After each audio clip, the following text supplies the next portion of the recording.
जरता खिस बरता देह जरता खिस बरता छाता किने में तहरा तो दाम लगता बलम हमरा जो बने पघाम लगता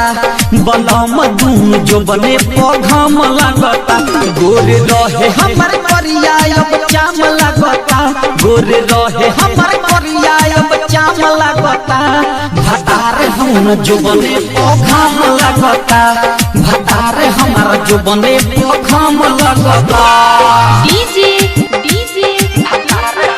नारद मधियारी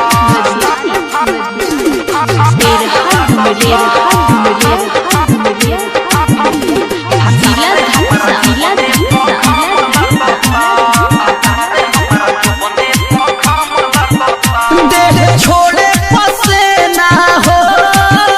केहू हके ना हो लूह लग जाई भीतर बलम सब झुरा जाई छे ना हो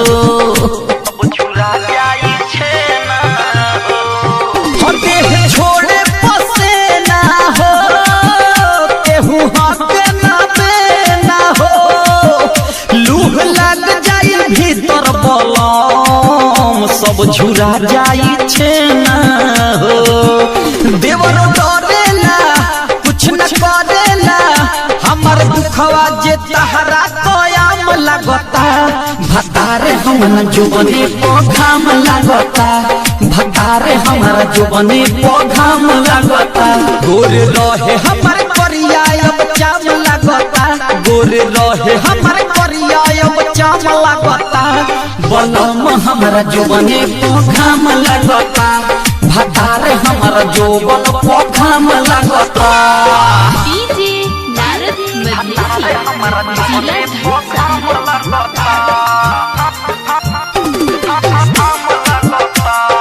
कभी मासूम सजनवा हो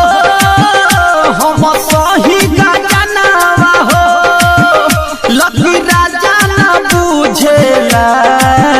डाले दूसरे पदनवा हो ए सखी कभी मासूम सजनवा हो हम सही गजनवा हो लकी राजा न बुझेला डाले दूसरे पदनवा हो फोन करेला खाली लड़ेला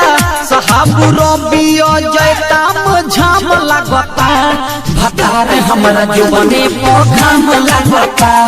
बलम हमरा जो बने पघाम लगता गोरे रहे हमर करिया अब चाम लगता गोरे रहे हमर करिया अब चाम लगता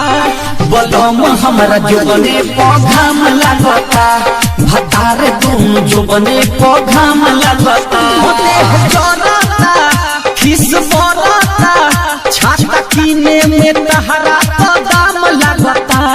बलम हमरा जो बने पघाम लगता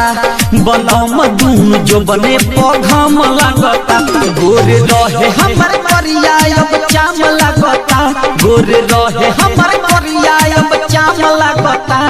भतार हम जो बने पघाम लगता भतार हमारा जो बने पघाम लगता।